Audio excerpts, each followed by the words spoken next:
Saviez-vous qu'un simple petit déjeuner peut devenir le théâtre d'une vie qui bascule? Pour Maya Carter, l'arôme du café et des œufs frais ne serait plus jamais synonyme de réconfort, mais le prélude glaçant à la fin de son monde. Chapitre 1, le verre brisé. Le soleil matinal filtrait faiblement à travers les stores de l'appartement des Carter, niché dans une banlieue tranquille de Chicago. La cuisine embaumait le café fraîchement moulu et les œufs au plat, ce parfum réconfortant qui, d'ordinaire, symbolise la stabilité et la chaleur d'un foyer. Maya Carter se tenait près de la cuisinière, son geste précis et habitué, déposant soigneusement une assiette sur la table tandis que son mari, Ryan, se glissait dans son fauteuil avec l'aisance et la décontraction de quelqu'un qui croit fermement que le monde tourne autour de lui et pour lui. Il prit sa fourchette, goûta une bouchée de l'omelette aux fines herbes et sourit chaleureusement, un sourire qu'elle connaissait par cœur. « Tu fais vraiment le meilleur petit déjeuner, Maya. Je ne sais pas comment tu fais, mais c'est toujours absolument parfait. » Sa voix portait cette douceur familière, ce même ton velouté qui, autrefois, faisait battre son cœur à tout rompre et lui donnait l'impression d'être la femme la plus chanceuse de la terre. Ce matin, pourtant, ces mots n'étaient qu'un bruit de fond dans une routine devenue trop prévisible, une mélodie jouée sur un disque rayé. Maya, assise en face de lui, força un petit sourire qui n'atteignit pas ses yeux. « Je suis contente que ça te plaise », murmura-t-elle en ajustant sa tasse de thé entre ses paumes. Ryan se laissa aller en arrière, sirotant sa boisson, son regard se portant sur le sac de voyage soigneusement emballé et posé près de la porte d'entrée. « Dis donc, avant que j'oublie, pourrais-tu me sortir mon costume gris plus tard? J'en aurai besoin pour le voyage. On a ce séminaire d'une semaine à Milwaukee. Ça m'épargnera du stress s'il est prêt à être enfilé. » La demande était ordinaire, banale, le genre de celle qu'un mari adresserait nonchalamment à sa femme qui connaît son emploi du temps mieux que lui-même. Et pourtant, il y avait une étrange distance dans son ton, une froideur calculée, comme si cette simple requête n'était que le prélude à quelque chose de plus lourd, de plus définitif. Maya hocha la tête sans réfléchir, un automate programmé par des années d'habitude conjugale. Le rythme de leur vie était si profondément ancré qu'elle ne le questionna même pas. Pendant un instant, un seul et précieux instant, tout lui parut d'une normalité trompeuse.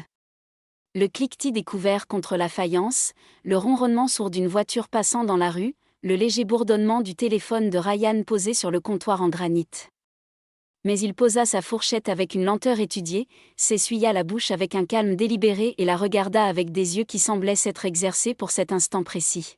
« Maya » commença-t-il doucement, presque tendrement, un ton qui contrastait violemment avec la bombe qu'il s'apprêtait à lâcher. « J'ai quelque chose d'important à te dire, et je te dois l'honnêteté la plus totale, car tu ne mérites ni les demi-vérités ni les mensonges. » Son estomac se serra si violemment qu'elle crut qu'elle allait vomir. Elle laissa échapper un léger rire, nerveux et gêné. « Ça a l'air terriblement sérieux. Que se passe-t-il » Il inspira profondément, les coudes solidement appuyés sur la table, comme s'il s'apprêtait à faire une présentation professionnelle devant un conseil d'administration. « Il y a une autre femme. Elle s'appelle Madison. Je suis amoureux d'elle, Maya. Et elle est enceinte. » Les mots tombèrent dans la cuisine silencieuse comme des éclats de verre sur un sol de marbre. L'espace d'une seconde, une éternité glacée, Maya crut l'avoir mal entendu. L'air sembla se vider de la pièce, et le battement de son propre pouls résonna à ses oreilles, assourdissant, paniqué. Ryan continua de parler, d'une voix calme, presque apaisante, ce qui rendait la situation encore plus surréaliste et cruelle. « Je sais que c'est un choc monumental, mais écoute, Maya, ce n'est pas que tu aies fait quelque chose de mal. Tu as été une épouse parfaite. C'est juste que, l'amour ne dure pas toujours. On a passé de très belles années, 7 pour être exact, mais les sentiments s'estompent, ils s'érodent avec le temps, et je ne peux plus ignorer ce que je ressens pour Madison. » Ses mains tremblaient autour de sa tasse de café. La veille au soir encore, il l'avait embrassée sur le front, l'avait remerciée d'avoir plié ses chemises avec tant de soin, lui avait dit qu'il l'aimait avant de s'endormir. Il était maintenant assis en face d'elle, démantelant leur mariage sur le même ton détaché qu'il employait pour expliquer une stratégie marketing à ses collègues. Ryan continua, imperturbable face à son silence de pierre. « Vois-tu, Madison attend un enfant, mon enfant, et je crois fermement qu'un enfant mérite une famille complète, unie. Je ne peux pas fuir cette responsabilité. Ce serait injuste pour elle et pour le bébé. Je veux être là, à chaque étape, pour donner à ce bébé la vie stable qu'il mérite. La douceur de ses paroles, leur apparente rationalité, ne firent que les rendre plus cruelles, plus insupportables. Il tendit même la main par-dessus la table, effleurant la sienne du bout des doigts, comme pour lui offrir un réconfort absurde. « Je te souhaite sincèrement le meilleur, Maya. J'espère que nous pourrons, avec le temps, rester amis. L'hostilité empoisonne l'âme, et je ne souhaite cela ni à l'un ni à l'autre. » Maya le fixa, les lèvres entr'ouvertes, mais aucun son ne put franchir la barrière de son choc. Elle avait l'impression que le monde avait basculé sur son axe, que le sol s'était dérobé sous ses pieds. Ryan prit son silence pour une forme d'acceptation passive. Je sais que c'est dur et qu'on passe par des étapes inévitables. La colère, le marchandage, la tristesse, mais on finit par s'y faire. C'est comme ça qu'on gère le changement. Pourquoi faire durer l'agonie avec amertume ? Il sourit faiblement, comme s'il la guidait dans un séminaire de développement personnel dont il était le gourou. Elle avait du mal à respirer, l'air était devenu rare, irrespirable. L'homme en face d'elle, son mari, celui avec qui elle avait partagé 7 ans de sa vie, 2555 jours, lui parlait comme un thérapeute répétant un texte appris par cœur. Finalement, il se laissa aller en arrière, son ton devenant brutalement pragmatique, balayant les derniers vestiges de leur intimité. « Je serai absent toute la semaine pour ce séminaire. À mon retour, il faudra que tu aies fait tes bagages. Une semaine, cela devrait être largement suffisant pour t'organiser. L'appartement ne sera pas assez grand pour nous 3, et encore moins pour 4, une fois que Madison aura emménagé avec le bébé. J'espère que tu comprends la situation. » Il se leva, rinça son assiette dans l'évier avec une méticulosité déconcertante et vérifia son téléphone qui venait de vibrer. Les commissures de ses lèvres se soulevèrent en lisant un message, une lueur de bonheur authentique sur son visage qui n'était pas là une minute plus tôt, quand il parlait à sa femme. Maya resta figée, le café refroidissant dans sa tasse, son monde s'écroulant autour d'elle, brique par brique. Sa poitrine se serra, mais son corps refusait de bouger. Elle ne put que regarder Ryan jeter son sac sur son épaule, déposer un baiser fantomatique sur le sommet de sa tête avec une désinvolture glaçante et se diriger vers la porte. Ses lèvres s'entr'ouvrirent une fois de plus, mais rien ne sortit. Elle était trop abasourdie pour supplier, trop brisée pour protester. Le silence dans l'appartement résonnait plus fort que n'importe quel cri qu'elle aurait pu pousser. Chapitre 2 – Les murs du silence. L'appartement ne lui avait jamais semblé aussi vaste et étranger. 1 heure plus tôt, c'était encore le sanctuaire où Maya croyait que son mariage était vivant, peut-être routinier, mais solide. Les murs étaient imprégnés d'années d'efforts, de rires partagés, de disputes vite oubliées et de détails soigneusement choisis qui en faisaient leur univers. À présent, alors qu'elle se tenait immobile dans le salon, baignée par la lumière matinale qui traçait des angles aigus et impitoyables sur le sol, elle se sentait dépouillée de tout sentiment d'appartenance. C'était devenu une scène de crime, et elle en était la victime. L'air sentait vaguement l'encaustique au citron et le détergent, des parfums qu'elle associait autrefois à la fierté d'un foyer bien tenu. Aujourd'hui, il lui retournait l'estomac. Son regard errait, vide, parcourant l'espace, passant par le parquet ciré qu'elle avait insisté pour qu'ils le refassent ensemble, le rideau beige lin qu'elle avait choisi après des semaines passées à feuilleter des catalogues de décoration, l'élégante table à manger pour laquelle elle avait économisé en travaillant tard le soir sur des missions en freelance. Chaque objet était un rappel cuisant de son dévouement, de son engagement à faire de cet appartement un véritable foyer, un nid douillet. Et maintenant, chaque objet semblait se moquer d'elle, lui rire au nez. Tout resterait là, intact, non pas pour elle, mais pour Madison. Madison avec ses cheveux lisses et sa peau éclatante, qu'elle imaginait sans peine. Madison avec l'enfant à naître que Ryan avait choisi plutôt que cette année de mariage. L'humiliation était une vague nauséeuse, étouffante. Ce n'était pas seulement une trahison. C'était un effacement, un remplacement pur et simple. La réalité d'une autre femme assise sur son canapé, cuisinant dans sa cuisine avec ses ustensiles, dormant dans son lit, entre ses draps, était une torture insupportable. Maya pressa ses mains contre son visage, cherchant désespérément à faire disparaître cette image mentale, mais elle ne fit que s'accentuer, devenant plus nette, plus cruelle. Elle vit Madison déballer des vêtements de bébé dans la chambre d'amis, cette même chambre dont Maya avait rêvé qu'elle deviendrait un jour une chambre d'enfants pour leur propre famille.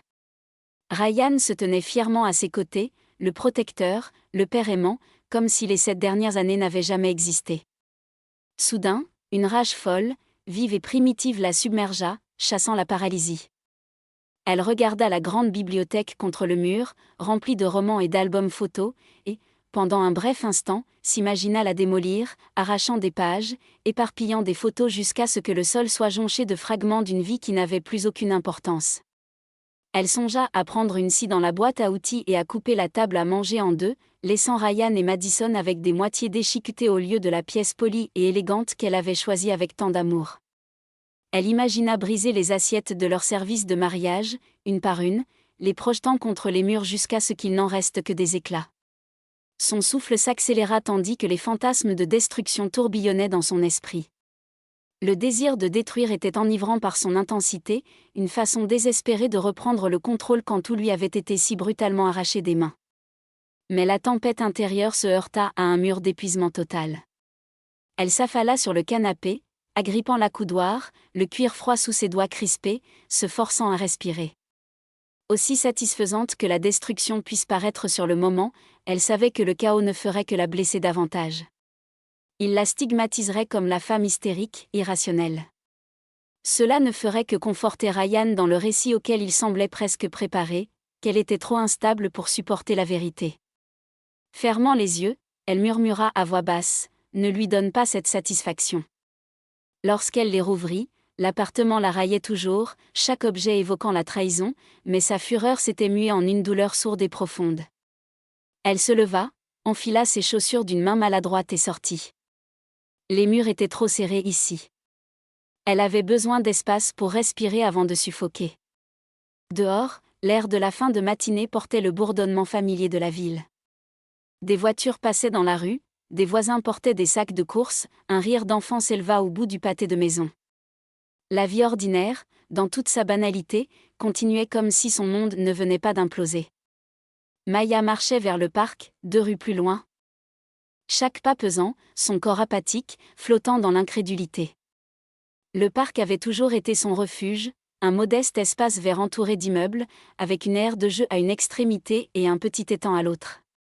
Aujourd'hui, on aurait dit un sanctuaire. Elle s'assit sur un banc sous un grand érable, l'ombre fraîche caressant sa peau brûlante.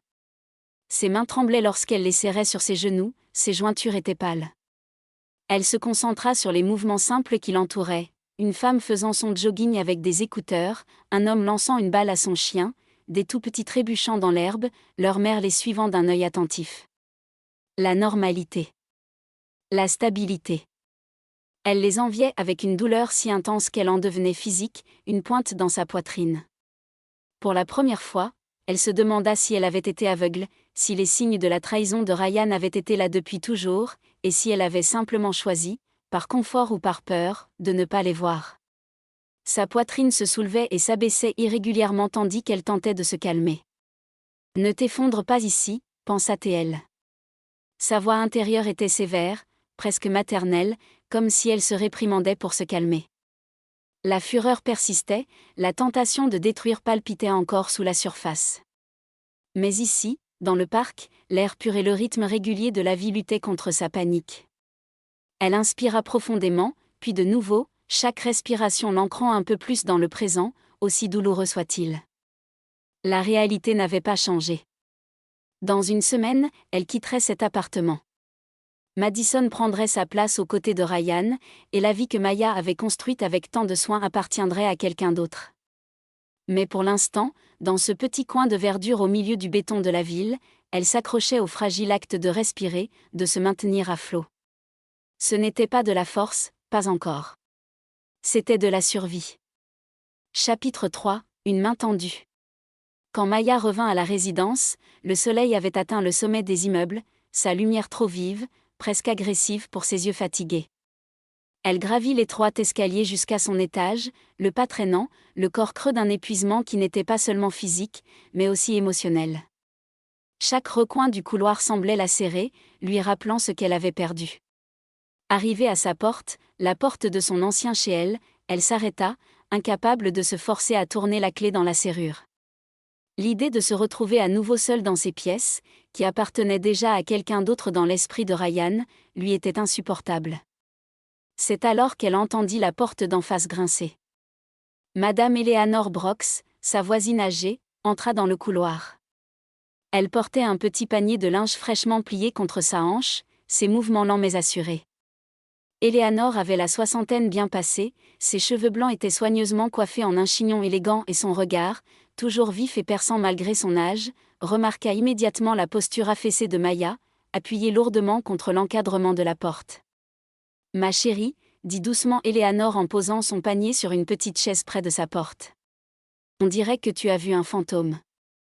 Tu vas bien ?»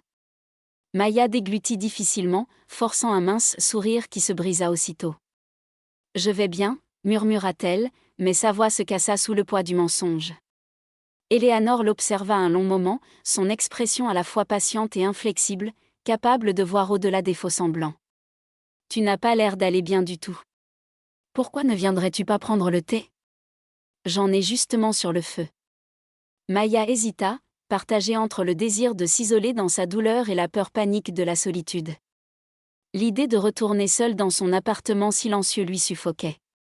Elle hocha légèrement la tête et suivit Eleanor à l'intérieur. L'appartement de la femme âgée était petit mais chaleureux, un cocon réconfortant rempli d'étagères de livres, de couvertures aux crochets colorés et de photos encadrées qui tapissaient les murs. Il y flottait une légère odeur apaisante de camomille et de lavande. Eleanor fit un geste vers le canapé et versa 2 tasses de thé fumant, en posant une devant Maya avant de s'installer en face d'elle dans un fauteuil confortable. Pendant un instant, aucune des deux ne parla. Maya serra la tasse chaude dans ses mains, fixant la vapeur qui s'en échappait, essayant de trouver le courage de dire les mots à voix haute, de rendre la trahison réelle. Finalement, elle murmura, la voix à peine audible, « Ryan, il m'a dit ce matin qu'il était amoureux d'une autre femme. Elle est enceinte. Il veut que je parte d'ici une semaine. » Sa voix trembla sur la dernière phrase, et le regard d'Eleanor s'adoucit, empreint d'une compassion profonde. La femme plus âgée tendit la main par-dessus la table basse, posant une main ridée mais ferme sur celle de Maya. « Oh, mon enfant » murmura-t-elle. « Je suis tellement, tellement désolée. Personne ne mérite une telle trahison. » Des larmes menaçaient de couler, mais Maya les refoula en clignant des yeux. « Je n'arrête pas de penser que j'aurais dû le voir venir. Que j'ai peut-être manqué quelque chose d'évident. Mais il était normal, gentil même, jusqu'à ce matin. Jusqu'à ce qu'il ne le soit plus. » Eleanor hocha lentement la tête, son pouce effleurant la main de Maya dans un rythme lent et apaisant. « C'est toujours comme ça avec ces hommes-là. Ils gardent le visage impassible, jouent la comédie de la normalité jusqu'à ce qu'ils aient trouvé un autre endroit sur où fuir. » Elle prit une longue inspiration, son regard se tournant vers la fenêtre, comme si elle regardait loin dans son propre passé. « Tu sais, j'ai cru autrefois que le pardon était la solution à tout. Je pensais que préserver un mariage, l'image d'une famille, valait la peine de ravaler sa propre souffrance. J'avais tort. Terriblement tort. » Maya la regarda, surprise. Eleanor parlait rarement de son passé. « Mon mari, Robert, » poursuivit Eleanor d'une voix basse mais assurée, « a eu une liaison quand j'avais à peu près ton âge. Il est revenu en rampant, m'a présenté ses excuses, m'a juré que c'était juste une erreur, une faiblesse passagère. Et je l'ai cru. Je voulais le croire. J'ai même élevé le fils qu'il a eu avec cette autre femme. Ce garçon a grandi sous mon toit, m'appelant maman, pendant que je refoulais mon amertume jour après jour, convaincue d'être une femme noble et forte. Et où cela m'a-t-il mené ? À 20 ans de solitude dans mon propre mariage, à faire comme si tout allait bien pendant qu'il s'éclipsait le soir pour la revoir, elle. Il est quand même parti à la fin. » L'amertume dans sa voix était acérée, mais sous-jacente, il y avait quelque chose d'encore plus lourd, le regret. Un regret que le temps n'avait jamais réussi à adoucir. « J'ai gâché la moitié de ma vie à donner des secondes chances qui n'ont jamais rien signifié, » dit Eleanor, les yeux brillants, sans verser une seule larme. Elle se pencha plus près, serrant la main de Maya avec une intensité soudaine. Ne retourne jamais vers lui, Maya. Ne le laisse jamais te convaincre que ce n'était qu'une erreur. Un homme qui te trahit une fois de cette manière recommencera toujours. Il te videra de ta jeunesse, de ta paix intérieure, de ton espoir, et tu te réveilleras un jour, vieille et fatiguée, en réalisant que tu as donné des morceaux de toi-même pour absolument rien. Maya avait la gorge serrée. Ces mots la blessèrent profondément, car ils faisaient écho à ses propres peurs les plus sombres. Mais ils étaient aussi porteurs d'une étrange force. Eleanor n'exprimait aucune pitié mièvre. Elle offrait une vérité brute, taillée dans sa propre douleur. « Je ne sais pas si je suis assez forte pour ça », admit Maya d'une voix à peine audible. « Tu le es », affirma Eleanor fermement. « Je le vois en toi en ce moment même. Tu te sens brisé, en 1000 morceaux. Mais le verre brisé peut encore briller à la lumière. Tu surmonteras cette épreuve, ma fille. Mais ne te lie plus jamais à l'homme qui t'a brisé. » La pièce était redevenue silencieuse, à l'exception du tic-tac régulier d'une horloge murale. Maya fixait son thé, le poids sur sa poitrine toujours aussi pesant, mais en dessous, quelque chose de nouveau bougeait. Une minuscule graine de défi, de résolution. Elle ne remercia pas Eleanor tout de suite. Le mot semblait trop faible par rapport à la gravité de ce qui avait été partagé entre elles. Mais en quittant l'appartement de la femme âgée, elle se sentit différente. La douleur restait vive et lancinante. Pourtant, elle ne la laissait plus complètement impuissante. L'histoire d'Eleanor avait tracé un chemin sombre devant elle, un avertissement de ce que sa vie pourrait devenir si elle laissait Ryan y revenir un jour. Et même si Maya se sentait encore fragile comme une porcelaine, elle portait cet avertissement comme une armure invisible. Chapitre 4 – La guerre des familles. Le lendemain matin, Maya s'attardait dans le couloir, les clés métalliques froides dans sa main.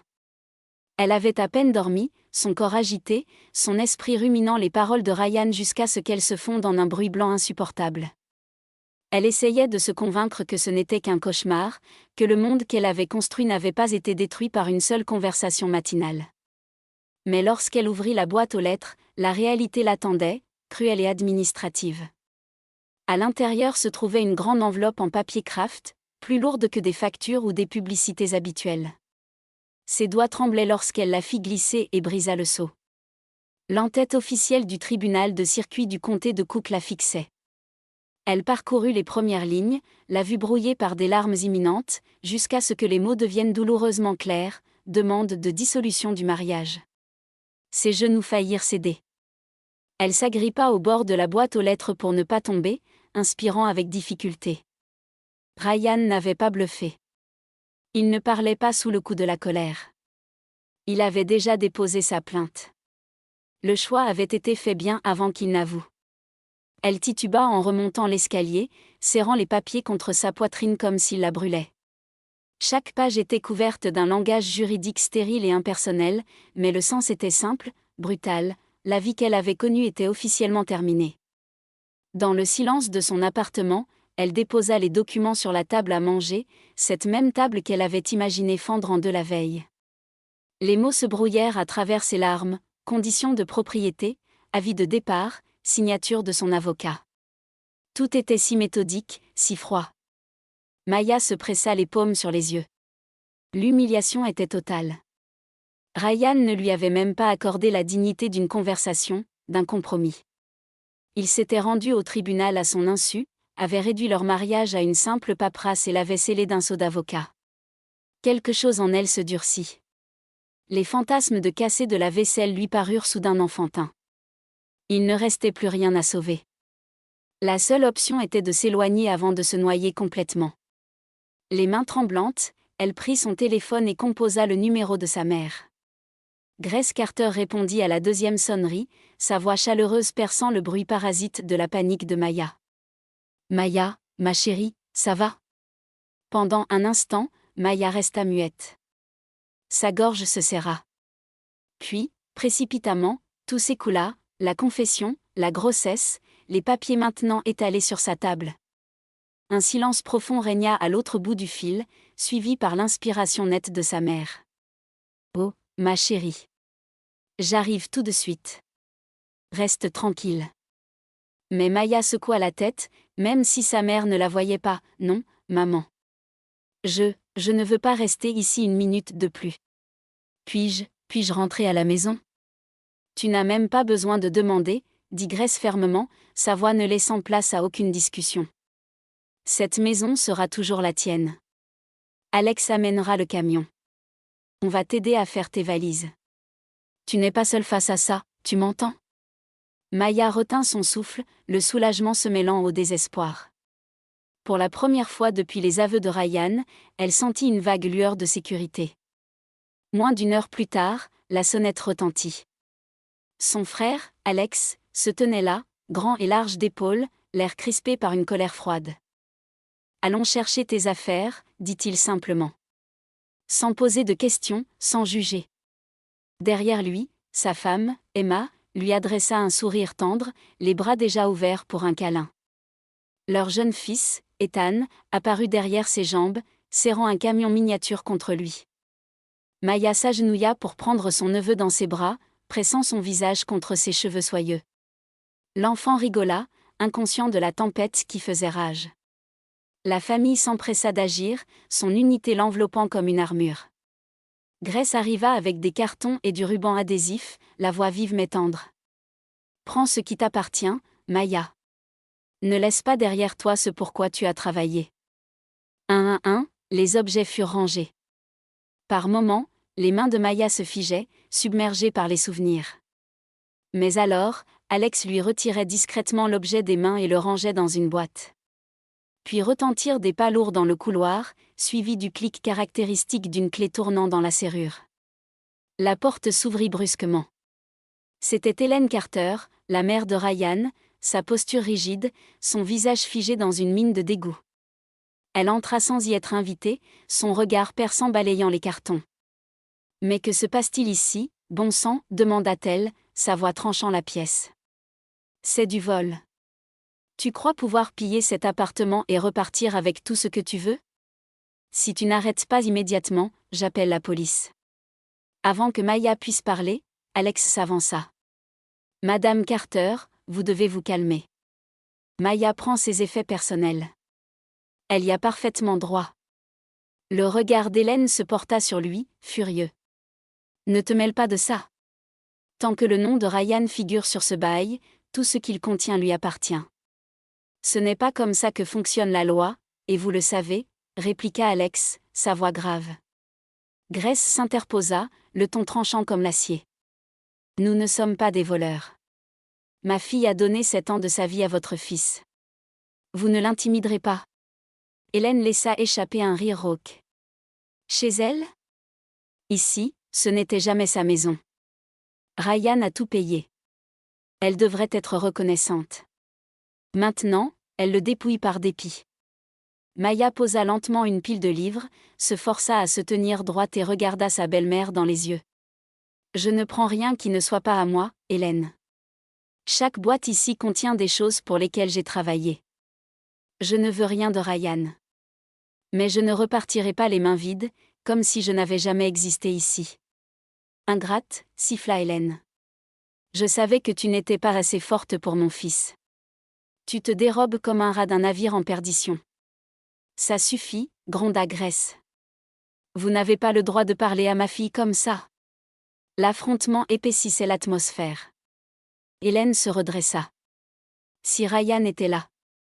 Ryan n'a besoin de personne pour ruiner ce que nous avions, coupa Maya, sa voix calme mais définitive. Il a fait ça tout seul. La finalité de ses paroles sembla clouer Hélène sur place. Alex s'avança, une clé pendant à la main. Ceci est le dernier jeu de clés. Une fois que nous serons partis, Maya n'en aura plus besoin.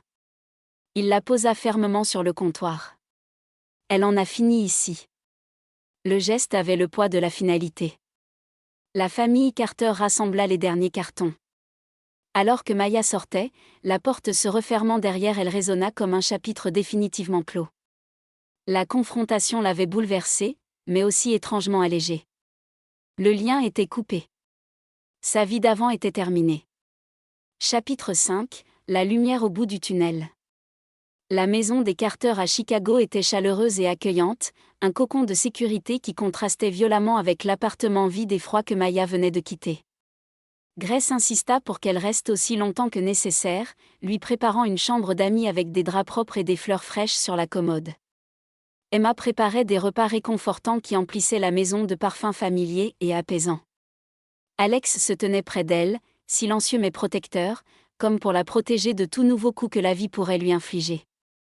Même le petit Ethan semblait sentir que quelque chose avait changé, lui offrant silencieusement ses petits camions comme si partager ses trésors pouvait apaiser sa douleur. Pendant plusieurs jours, Maya s'autorisa à simplement exister, à panser ses plaies dans la quiétude du foyer familial. Le rythme simple de la vie de famille l'enveloppa comme un baume. Pourtant, sous ce confort, un malaise persistait.